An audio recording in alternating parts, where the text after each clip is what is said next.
Now, the other thing I want to talk about that I watched in the last week or so, this is gonna this is gonna be very divisive for some of you guys, but Sony sent me a copy of Kraven the Hunter on Blu-ray. And I did not see this in theaters really because of time. At that point, when it was the end of the holiday season, and there was just so much going on in theaters, so I did not see it, and I kind of wanted to, but it didn't stick around long enough for me to do so. So I'm seeing this now for the first time, and I mean, I saw two Marvel movies in 24 hours. Right? I saw Brave New World on Friday, and did I see it on Thursday? Basically the next day I watched Kraven. Two Marvel movies, one from Disney, one from Sony. And I had more fun with Kraven. Now, you will note that I did not say Kraven is a better movie. I did not say it's a better film. I said I had more fun with it. And I'll tell you why. Because it takes me back to a time before the Marvel Cinematic Universe. Remember, I've been here for a long time. I watched the Bill Bixby, Lou Ferrigno Incredible Hulk series when they had Thor on, when they had an episode with the movie with Daredevil, and he's like basically like a black ninja outfit. Like I saw those when they came on television, right? So I go back to the 80s with this stuff. When I talk about the Punisher, I'm talking about Dolph Lundgren Punisher. Was that 1989? I think is when that was. So the whole span of it. I've been there for Blade. I've been there for I was in theaters opening night for X-Men 1. All this, Daredevil, all these movies. That's what Kraven reminds me of before the Marvel Cinematic Universe, when a movie did not have 30 other movies that you needed to see to understand the lore of this thing.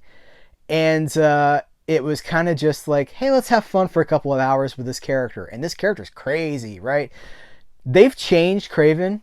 Kraven is a Spider-Man villain. It blows my mind that Sony has done all this stuff. They're not letting it go. They're like, we got Venom, and we got Kraven, and I'm not even going to name. There's other characters in this movie that I'm not going to name. They're from the Spider-Man comic, but they ain't no Spider-Man here. Spider-Man doesn't live here. So they've taken these villains from Spider-Man's Rogues Gallery, and they're like, now they stand on their own. Now they're anti-heroes. And part of me doesn't like that at all, because it's a slap in the face to the comics that I've been reading for 35 years. But then the other part of me is like, but this is pretty fun.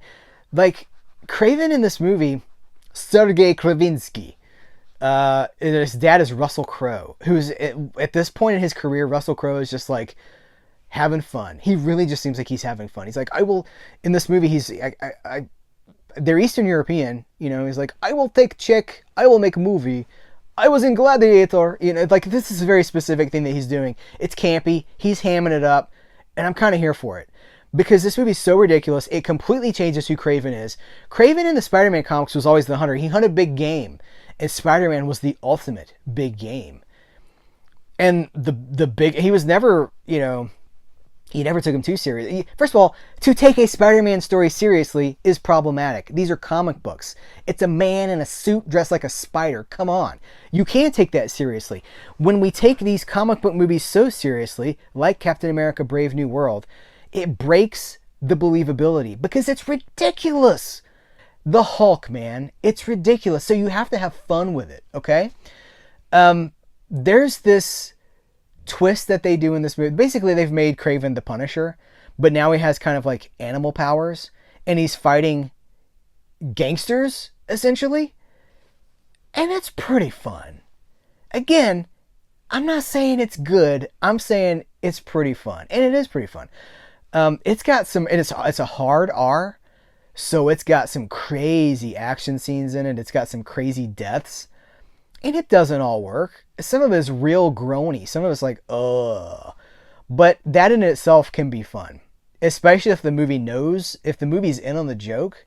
And this movie is totally in on the joke. It knows what it is. This movie didn't happen by accident. This movie knows exactly what it is. So, I don't know. I enjoyed Kraven for what it is. It really reminds me of you know what? It reminds me of that Punisher movie that John Travolta was in with Thomas Jane. That first one, it kind of reminds me of that. Yeah, let's go with the sequel. Punisher, was it War Zone or War Journal? I cannot remember, because there was a War Zone comic and a War Journal comic. Was War Zone, right?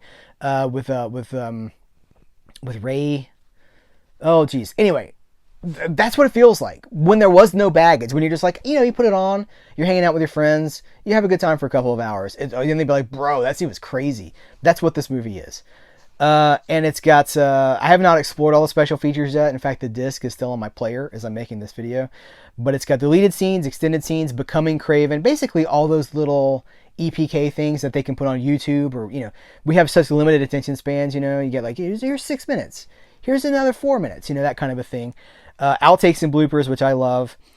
So I had a good time with it. And of the 2 Marvel movies I've seen, the serious, important one was a lot less enjoyable than the dumb fun one. I prefer the dumb fun one. That's not saying I always want dumb fun, but for those, that was the winner.